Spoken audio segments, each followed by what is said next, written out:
Bonjour à toi, cher partenaire, j'espère que tu vas bien. Je suis actuellement sur une petite visite et j'aimerais partager ça avec toi. Vous voyez, je vous dis souvent que ce qu'il faut en fait, c'est ne pas suivre la masse, sortir des sentiers battus, et la vie appartient aux personnes qui arrivent à faire ce que personne ne veut faire. Voilà, c'est-à-dire que pendant que tout le monde fait les VA, il y a des personnes qui pensent à faire tout ce qui est jatropha, tout ce qui est moringa, tout ce qui est spécial. Donc aujourd'hui, je suis dans une petite visite avec un jeune homme qui a de la suite dans les idées, on va dire. Pendant que les uns et les autres font tout ce qui est poulet, porc, pisciculture, lui s'est lancé dans une production, dans un élevage qui est assez sélectif, avec un fort besoin. Tout de suite, on le découvre ensemble. L'élevage d'escargots. Voilà. Donc, c'est un jeune homme avec qui nous travaillons, qui a pour spécialité l'élevage des escargots. Et j'avoue que je suis assez impressionné par le développement de son dispositif. Donc ça, c'est un dispositif qu'il a mis en place, ok, qui vous permet d'élever des escargots en pleine zone urbaine, sinon en plein jardin. Voilà.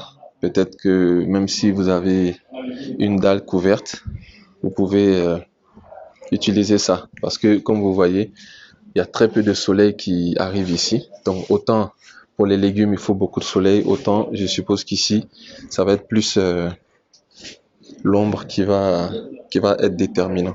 Tu peux rapidement nous expliquer ce qui se passe ici, comment ça fonctionne, sachant qu'on va quand même faire une autre vidéo dans un autre espace.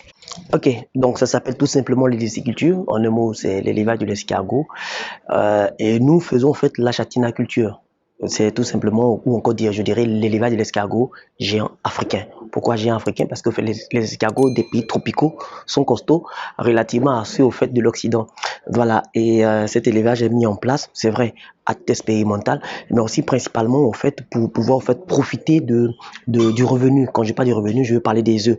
Donc là, on aura des œufs dans la période de mars, avril, donc dans quelques mois. Et c'est ces œufs-là qui seront entretenus pendant 7 mois. Et après 7 mois seront vendus au bout de... Ça, c'est quand tu as mal négocié ton marché. Tu feras 5 pièces à 1000 francs. Sans quoi, c'est pratiquement parfois 4 pièces à 1000 francs. Ça dépend en fait du marché. Voilà, dans tous les cas, je dirais tout simplement qu'aujourd'hui en Côte d'Ivoire, dans le monde même, je dirais, l'escargot en fait est une activité qui nourrit comme il se doit son nom. Je le dis, c'est pas parce qu'on me l'a raconté, c'est parce qu'au fait, je vis la chose.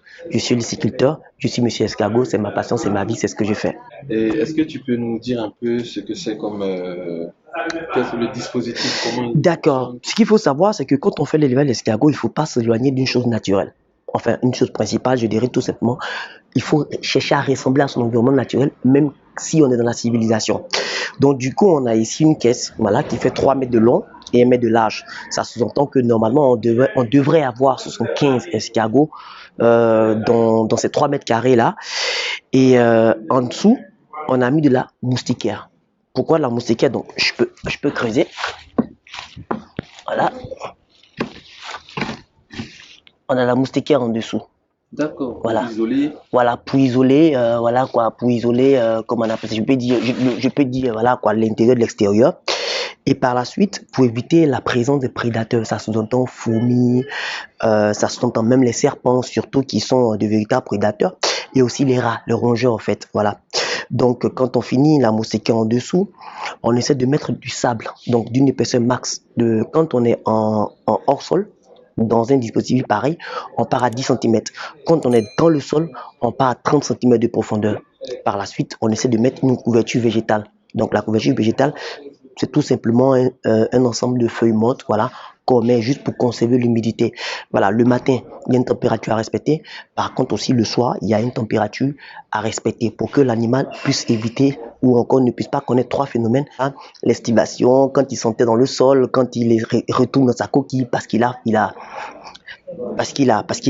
chaud et autres, voilà. Et puis aussi, parfois, ce qu'il faut éviter pendant qu'on est dans l'élevage, il faut éviter que l'animal, en fait, puisse créer une forme de plaque, voilà, calcaire, qui va créer une séparation entre lui et le monde extérieur.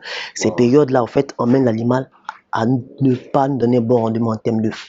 Wow. Voilà, et ça, il faut éviter ces choses-là. Donc, nous, notre rôle principal est de respecter la bonne température tout le temps de l'élevage. Voilà. Ok les amis, bon, cela c'était un avant-goût de ce que je vous prépare. J'ai l'intention de faire une vidéo complète que je vais mettre dans la playlist visite d'exploitation, de la même manière que je fais les visites de lotissement pour l'immobilier, visites d'exploitation pour des professionnels qui sont dans la pratique. Parce on est fatigué de la théorie, on est fatigué des salles de classe avec les PowerPoint, on veut des praticiens. Voilà pourquoi je vous parlais de ADP Business TV. Préparez-vous, c'est du lourd. Ça sera des interviews de personnes qui sont dans la réalité des choses, de sorte à ce que vous les diasporas, vous les repreneurs, vous puissiez avoir une très bonne idée de ce qui se passe. Élevage d'escargots, gros business. À Abidjan, quand il pleut, on a des escargots. Quand il ne pleut pas, on n'en a pas ou on en a moins. Si on arrive à domestiquer ça comme ça, c'est le futur. Pensez à tout ce qui est pénurie alimentaire. Un système comme ça dans chaque appartement, dans chaque maison, c'est le futur. Voilà. La population augmente, l'alimentation diminue pour éviter la famine. C'est le même système, c'est la même idéologie que tout ce qui est technique hors sol. Il ne faut pas en avoir peur. Il faut domestiquer ça, il faut maîtriser et ensuite faire comme les pays développés, maîtriser et développer des systèmes beaucoup plus vertueux tout en domestiquant cette alimentation. C'était Ignepa Joel Anani pour la chaîne Astuces du pays. Abonne-toi, partage, descends télécharger mon premier livre gratuitement. C'est pour t'aider à pouvoir mieux te positionner dans ce qui va se préparer. À bientôt. Ciao, ciao.